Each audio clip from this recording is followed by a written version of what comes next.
Wilujeng pendak di dulur-dulur, Sarangahang, The Great di dia. Tekaros tas minggu katilunya ayeuna teh. Dina programna Radar Sepekan. Nah, mugia dulur-dulur sadayana sararehat, langkung fit, langkung cerah ceria dan iya bakal aya sababaraha berita nu kuang bade dipidangkeun. Mudah-mudahan program Radar Sepekan ieu tiasa nambihan informasi kangge dulur-dulur khususnya nu aya di Priangan Timur nya. Urang pinton sasarangan. Di berita pertama dulur. Ya dua pemuda anu alhamdulillah katewak cenanya di daerah Indihiyang. Saurna anjeunna teh nyuri pager beusina salah sawios warga nu aya di Indihiyang. Cik urang tingali liputanna sapertos kumaha. Dua pemuda asal Indihiyang nekat mencuri pagar rumah milik warga di Jalan Ibrahim Aji, Kecamatan Indihiyang, Kota Tasikmalaya, Senin malam. Saat melakukan aksinya, kedua tersangka sempat terekam kamera CCTV dengan memegangi pagar besi rumah dan mengangkutnya ke mobil bak milik pelaku. Tak butuh waktu lama, pihak kepolisian dari Polsek Indihiyang meringkus kedua tersangka di rumahnya Senin siang. Kedua tersangka berinisial AR berusia 22 tahun dan HN berusia 24 tahun melakukan aksinya saat melihat situasi rumah korban dalam keadaan sepi dan tak berpenghuni. Adapun modus kedua tersangka melakukan pencurian dengan mengincar rumah kosong atau rumah yang tengah direnovasi. Yang bersangkutan melakukan tindak pidana pencurian di TKP Jalan Ibrahim Aji. Kemudian perlu diketahui bahwa pelaku atau kedua terduga ini di tempat yang sama itu telah melakukan 2 kali pencurian. Saya kira itu. Melakukan aksi ini memang spesialis pagar atau seperti apa? Sementara ini yang kita dalami yang bersangkutan masih satu TKP. Dan memang kedua terduga ini mencari sasarannya itu adalah memang rumah-rumah yang kosong yang ditinggalkan oleh penghuninya atau rumah tersebut masih dalam proses pembangunan, baik pembangunan seutuhnya atau pembangunan yang bersifat renovasi. Jadi sementara tidak dalam pengakuannya tidak merupakan spesialis pencurian pagar-pagar rumah warga. Iwan menambahkan, kedua pelaku telah diamankan di Mako Polres Indihiyang. Atas perbuatannya, kedua pelaku terjerat pasal 363 KUH Pidana dengan ancaman maksimal 7 tahun penjara. Rifki Sayabani, Radar TV melaporkan. Urang mamiris lur. Nu hiji umur 22, nu hiji umur 24 ya. Ieu teh nu merupakan usia-usia produktif anu kuduna kasalurkeunana kanu positif, kanu leuwih bermanfaat, kanu leuwih tiasa ngembangkeun kreasi naon we gitu. Anu jelas tah ieu anu mungkin saya bisa nyebatkeun efek dari generasi rebahan teh juga kieu tah nya. Jadi otak teh buntu, mikir teh panjang gitu teh. Anu akhirnya penjara menanti, ngomong naon geus kitu. Bener teh. Tah, mugia kangge kapayuna terutama ya di usia-usia produktif siga kieu teh. Aduh, sing seur-seur iyalah maca dunia sekitar gitu nya. Cik aya peluang naon wae nu positif nu tiasa dimanfaatkeun ku urang. Tah mugia jadi pelajarannya dulur-dulur sadaya. Dia salah jangna balik deui nya kisah geng motor. Mending keneh hiji-hiji lah. Hayang jadi jagoan mah gelut hiji-hiji lah. Gitu. Nya komode ieu cenah caritana pelakuna masih di bawah umur. Cik kurang tinggal sega kumaha beritanya. Inilah deretan kendaraan milik kawanan geng motor asal Tasikmalaya yang diamankan Satreskrim Polres Ciamis. Selain sepeda motor, polisi juga mengamankan sejumlah barang bukti yang digunakan para pelaku, di antaranya berupa tongkat serta batu. Para pelaku diketahui berjumlah 10 orang. Mereka kerap beraksi pada dini hari dengan menebar teror kepada masyarakat. Berdasarkan keterangan pihak kepolisian, kawanan geng motor ini diduga telah merusak gerobak milik pedagang di wilayah Cikoneng. Selain melakukan aksi perusakan, kawanan geng motor ini juga menyerang warga yang sedang berada di pinggir jalan, sehingga korbannya harus dilarikan ke rumah sakit lantaran menderita cukup parah akibat dipukul menggunakan tongkat besi. Kami mengamankan ada geng motor, beberapa anak di bawah umur yang tergabung dalam geng motor yang melakukan serangkaian tindak pidana berupa penganiayaan berat dan perusakan di sekitar Ciamis. Polisi tidak bisa menghadirkan serta menahan para pelaku karena masih di bawah umur. Mereka kini dititipkan di yayasan sosial di daerah Mangunjaya, Pangandaran. Dari Ciamis, Rudiat, Radar TV melaporkan. Eksistensi cari tanah maranehanana teh kasebutna keur nyari jati diri, keur hayang ngagedekeun eksistensi manehanana, hayang disebut jagoan nya. Eta lah modus-modus anu umum dilakukan ku geng motor ayeuna teh gitu. Ceuk urang mah nya lamun misalna memang hayang gitu nunjukeun diri manehanana, cik lamun misalnya nu hobina gelut seuring nya masuk sasana satakar kabak di kasarna dirinya lebih ke babak belur juga kumaha ge karep teuing gitu. Soalna naon wadahna aya gitu nya, nu hayang kekebutanana sirkuit di urang geus loba nya, aya Bukit Besar, aya Lanud, di mana geus nyadiakeun, sok manfaatkeun secara baik. Anu hayang ketempo ku baturna bisa jadi tiktoker beureun, bisa jadi influencer, atau nu bisa main musiknya bisa ngageber lagu sorangan beureun, saranana aya YouTube dan lain sebagainya.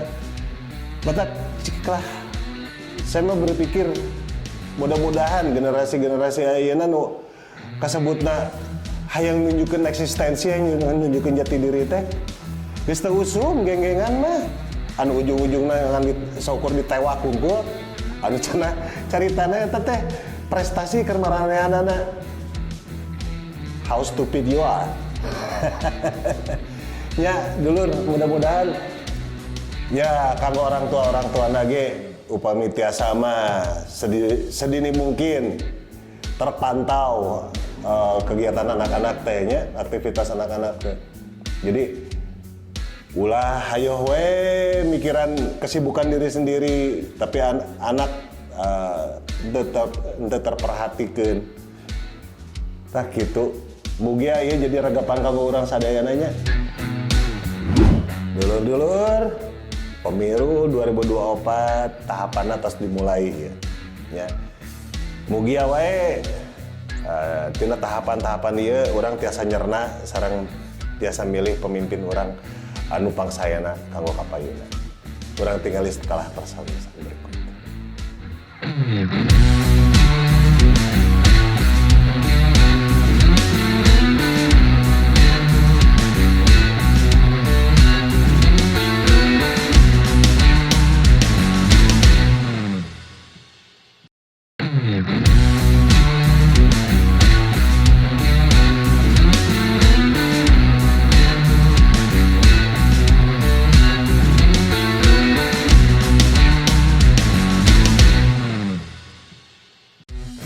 Saurna KPU atos menyelenggarakeun nonton bareng cenah tahapan pemilu 2024 anu dilaksanakeun ku KPU Pusat.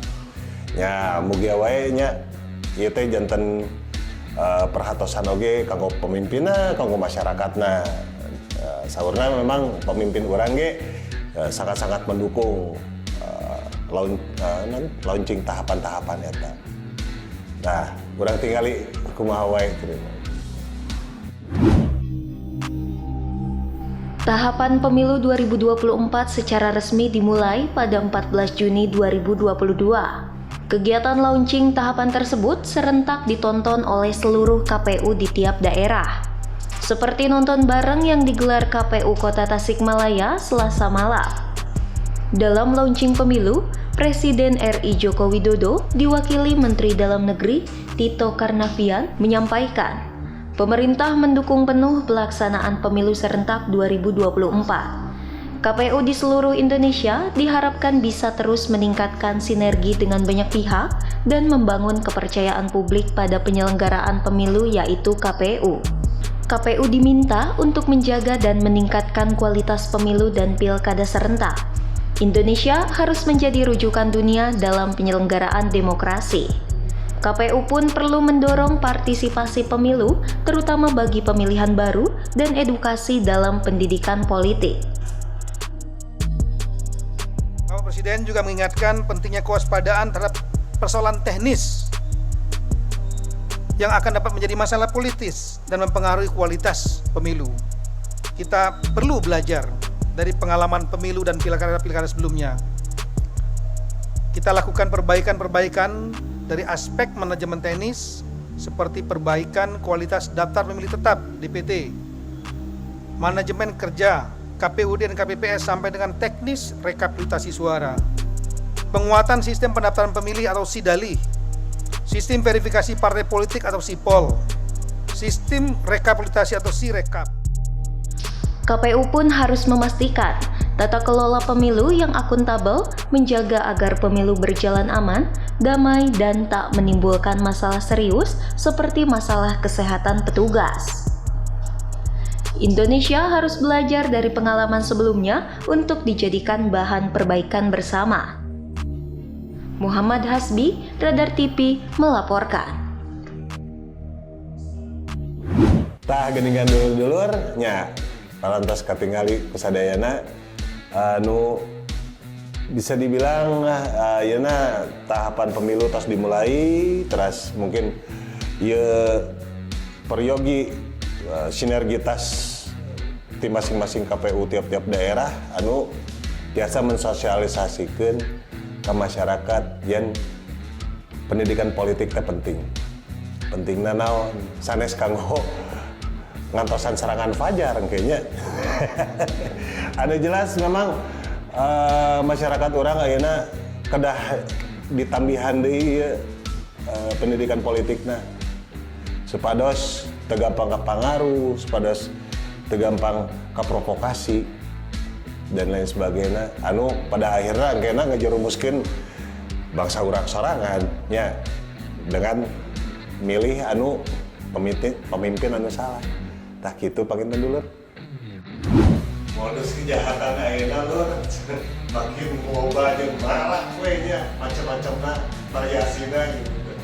Ya hiji pelaku pencurian rakor nya kendaraan bermotor anu modusna teh ternyata damal heula di calon korban urang tinggal. Pencuri spesialis pada motor berinisial AW warga Desa Mekarmukti, Kecamatan Cisaga, Kabupaten Ciamis ini diringkus jajaran Satreskrim Polres Ciamis setelah kedapatan mencuri kendaraan milik majikannya. Kasus terungkap bermula atas laporan dari seorang bos cilok di daerah Sindang Rasa, Ciamis. Korban mengaku kehilangan 1 unit sepeda motor. Setelah diselidiki pihak kepolisian, pelakunya ternyata adalah AW yang tak lain merupakan anak buahnya sendiri. Berdasarkan keterangan pihak kepolisian, AW sudah berulang kali tersangkut kasus curanmor dengan modus berpura-pura mencari pekerjaan. Selain meringkus AW, polisi juga mengamankan 10 unit sepeda motor hasil curian yang disembunyikan di rumahnya. Modus yang digunakan pelaku adalah dia berpura-pura berkenalan dengan orang dengan dalih mencoba untuk mencari pekerjaan. Pelaku melihat si korban lengah, pelaku mengambil kesempatan dengan mencuri kendaraan bermotor milik korban yang berada di rumah korban. Guna mempertanggungjawabkan perbuatannya, pelaku kini harus meringkuk di balik jeruji besi Mapolres Ciamis serta dijerat pasal 362 KUH Pidana tentang pencurian dengan ancaman hukuman maksimal 5 tahun penjara. Dari Kabupaten Ciamis, Rudiat, Radar TV melaporkan.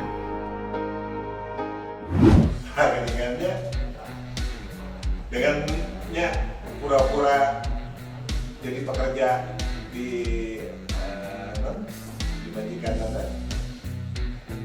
juga seberapa tos iya kayaknya pura-pura damal majikan lengah hajar motorna nah, modus baru deh ya iya teh mungkin bisa jadi pelajaran oge kanggo pemilik kendaraan bermotor entah itu bade gaduh usaha atau napi kumaha jelas urangna kada langkung waspada ya teh mawi namina kejahatan mah bisa berlakuna ketika ya kesempatan ya ulah diturutan model gitu teh masih seputaran urusan ranmor ya ayeuna di Banjar si pelaku penggelapan motor saurna dibebaskeun ya cik penasaran ke kurang tinggalinya.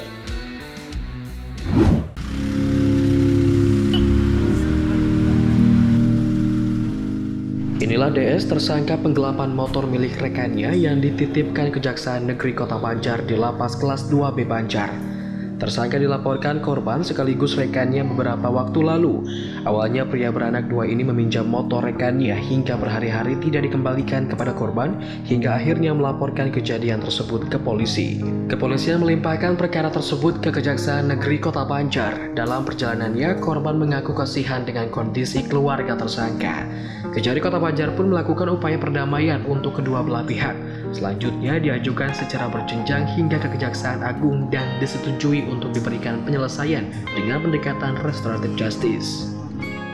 Perdamaian, memfasilitasi untuk melakukan perdamaian, kita ajukan permohonan tersebut secara berjenjang, kemudian secara berjenjang mulai ke Kejaksaan Tinggi, melalui ke Kejaksaan Agung dan disetujui untuk dapat diberikan penghentian penyelesaian perkara dengan pendekatan restoratif justice. Penghentian penuntutan, jadi penuntutan ini kita hentikan dengan pendekatan restoratif justice. Yang bersangkutan dikeluarkan dari lapas kelas 2B Banjar. Setelah itu dia dinyatakan bebas dan perkara ini tidak dilanjutkan ke tahap persidangan. Jadi selesai di sini. Karena kan teman gitu. Tadinya kan saya niat baik, kasihan gitu sama teman gitu. Ibunya kasihan kan tinggal ibunya yang ayahnya udah meninggal. Ibu memilih jalan kekeluargaan. Iya. Sudah ibu terima ya? Iya. Jadi ibu akan keberatan dengan restoratif justice ini. Kejaksaan Negeri Kota Banjar untuk kali pertamanya menyelesaikan perkara dengan pendekatan restoratif justice. Restoratif justice sendiri harus memenuhi berbagai syarat. Dari Kota Banjar, Sukirman, Radar TV melaporkan. Tah geningannya dulur-dulur kasebatna panginten keayaan mungkin tiap jalmi bentan-bentannya ngalamina. Dan dia alhamdulillahnya kulantaran aya pendekatan restoratif justice teh disabat restoratif justice nyaeta hiji kondisi anu menyebabkan antawis korban sareng pelaku dipendakeun, dimusyawarahkeun sampai akhirnya tercipta perdamaian. Tak kitu panginten simpel namanya. Tanya alhamdulillah pangintennya karena memang ternyata si korban teh masih rerencanganana. Jantan nya si rerencangan dia nu selaku korban merasa iba nya ningali kondisi keluargana si pelaku. Anu mana ku pihak Kejaksaan Negeri Banjar dipendakeun nyata teh ku metode restoratif justice teh nya. Nah, pada akhirnya tercapailah kesepakatan bahwa si pelaku dibebaskan. Tah kitu panginten dulur. Salajengna ieu kajantenan di Tasik deui ya. Nu mana aya sekelompok massa anu demo di payuneun Rumah Sakit Dr. Soekarjo. Urang tinggalin kayaknya saatos bewara.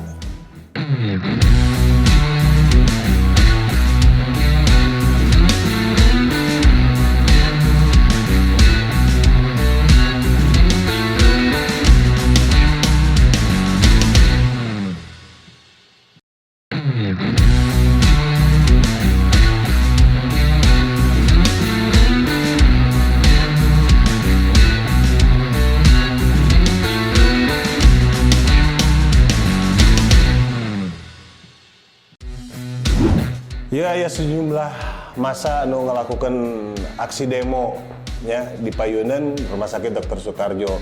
Anu mana saurna naroskeun upah buruh anu teu acan dibayarkeun wae di danget ayeuna. Urang tinggal heula kumaha. Sejumlah massa aksi menggeruduk Balai Kota Tasikmalaya menanyakan nasib para buruh yang bekerja di gedung Poliklinik RSUD Dr. Soekarjo yang upahnya sama sekali belum terbayarkan. Massa aksi menuntut pemerintah bekerja secara cepat dalam mengatasi masalah tersebut. Koordinator massa aksi Rino Lesmana menuturkan hal tersebut membuat Pemkot seakan tak pro terhadap para buruh. Tidak terjadi terbagikan oleh kebijakan. Upahnya pun tidak tuntas dibayar hari ini. 60 orang pekerja bergantungkan dirinya menghidupi anak dan istrinya pada saat mereka pulang sebelum lebaran. Bayangkan teman-teman, anak dan istri di rumah, seorang suami itu oleh seorang istri ditunggu. Hasil dari payahnya, hasil fisabilillahnya, keringat tetesan cucuran keringatnya itu sangat berharga ketika di situ ada kesejahteraan bagi para buruh teman-teman. Jadi saya pun di sini. Asda 2 Pemkot Tasikmalaya Teddy Setiadi berjanji pemerintah tak diam dan segera menindaklanjuti tuntutan massa aksi.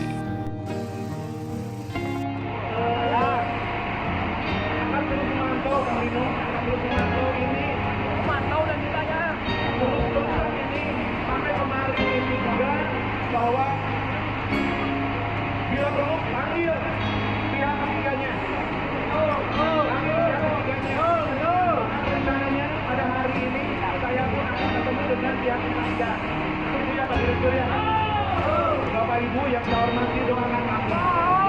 Saya pikir dari hari itu sudah tidak perlu ditawar-tawar lagi. Ini nanti kan akan sudah bekerja. Sudah bekerja kita harus tuntaskan.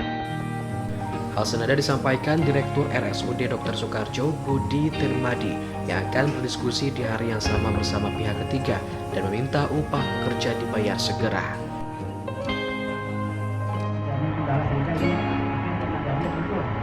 Kemudian selanjutnya yang kita coba untuk advokasi dan pertemuan sama juga, kita ingin supaya pihak ketiga ini dalam hal ini kita lakukan, jangan sampai supaya dulu dari betul berproses ya.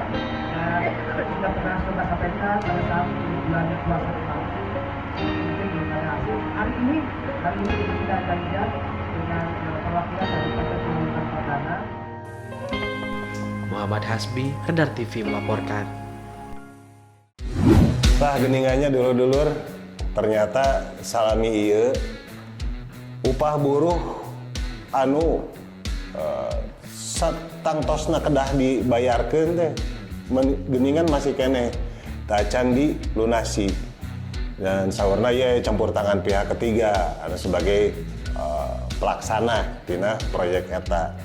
Nya mugia wae tiasa langkung enggal diselesaikeun nya permasalahan ieu karena ieu namina nyangkut karena masalah perbeuteungan mah aduh ya lo mau tiasa ditunda-tunda nya mugia pemerintah tiasa langkung merhatoskeun sareng langkung cepat menyelesaikan masalah itu.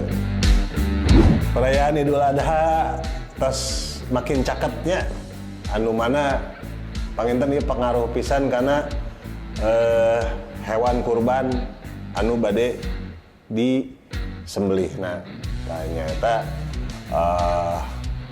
Komisi 2 DPRD sebenarnya mencoba nekan ke pemerintah orang sina langkung selektif, sina langkung merhatoskeun hewan-hewan kurban anu bade di sembelih engke, bade dipencit engke.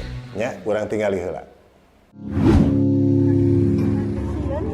Memastikan kesehatan hewan ternak terkait adanya penyakit kuku dan mulut di wilayah Kota Tasikmalaya, Komisi 2 DPRD Kota Tasikmalaya akan meninjau langsung ke lapak pedagang sapi yang datang dari luar daerah, termasuk sapi lokal hasil ternak petani di Kota Tasik. Hal tersebut disampaikan Ketua Komisi 2 DPRD Kota Tasikmalaya Andi Warsandi saat ditemui Rabu sore. Dirinya menjelaskan kasus PMK yang mencuat beberapa waktu ini membuat pemerintah Kota Tasikmalaya harus dapat memastikan kesehatan hewan untuk layak dikonsumsi terlebih menjelang datangnya Idul Adha. Andi mengatakan pihaknya mengapresiasi rencana pemberian tanda kepada sapi yang sudah dinyatakan lolos pemeriksaan dan dinyatakan layak untuk dikonsumsi oleh dinas terkait. Namun edukasi serta sosialisasi kepada masyarakat terkait ciri-ciri fisik hewan yang sehat tidak terpapar PMK harus terus dilakukan sehingga masyarakat bisa memastikan kelayakan pada hewan ternak selain melihat tanda yang diberikan dari dinas. Segera kita akan melakukan peninjauan ke lapangan berkenaan dengan sapi-sapi yang masuk ke Kota Tasikmalaya, termasuk juga sapi yang biasa sapi lokal, untuk memastikan bahwa sapi-sapi yang akan dikonsumsi baik untuk konsumsi sehari-hari dan konsumsi untuk nanti Idul Kurban dalam kondisi sehat dan layak untuk dikonsumsi. Tadi juga dipertanyakan supaya masyarakat lebih tenang apa cirinya bahwa itu sapi itu ya layak untuk dikonsumsi, khususnya misalnya untuk kurban. Nanti akan ada cirinya setelah melalui pemeriksaan. Jadi itu berada di tempat-tempat yang biasa penjual sapi-sapi kurban ataupun di tempat lain. Yang penting sapi yang sudah lolos pemeriksaan dan dinyatakan sehat akan memakai tanda itu layak untuk Andi menambahkan berdasarkan laporan dari Dinas Peternakan, hewan ternak di Kota Tasikmalaya masih dalam kategori aman. Namun semua pihak diharapkan tetap menjaga kewaspadaan soal PMK. Terlebih Kota Tasikmalaya masih mengandalkan hewan ternak dari daerah lain. Rifki Sayabani, Radar TV melaporkan. Nyatanya kulantaran ayeuna keur marakna penyakit mulut dan kuku anu bisa dibilang bikin orang langsung waspada deui gitu kanggo memilih hewan kurban anu bade di pencit ku urang. Tah nyaeta matakna pihak DPRD kota tentunya Komisi 2 bade langsung inspeksi ke lapangan saurna. Anu manang kena panginten tiasa ngengingkeun informasi anu tiasa disampaikan ke masyarakat yen bahwa penyakit mulut dan kuku anu nyerang hewan sapi atau napi kambing teh anu tah supados masyarakat tiasa langkung ngartos ngalangkung paham dan langkung tiasa nyeleksi hewan kurban anu bade dipeser ke masyarakat. Nah, gitu. Seiring kondisi masyarakat urang ayeuna anu tos berangsur-angsur jauh tina kopat kopit nu kamari nya. Tah Lanut Wiryadinata mulai nyiapkeun kanggo pembukaan kembali bandara komersil nu aya di Kota Tasikmalaya. Urang tingali. Komandan Lanut Wiryadinata Letko Penerbangan Adi Putra Buana memberikan kepastian terkait kesiapan dibukanya kembali penerbangan komersil di Bandara Wiryadinata Tasikmalaya.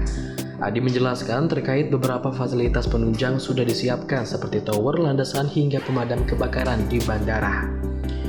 Adi menjelaskan sebelumnya sempat ada pembukaan penerbangan di Bandara Wiryadinata dari maskapai Susi Air, namun harus ditunda karena terhalang adanya kegiatan internal.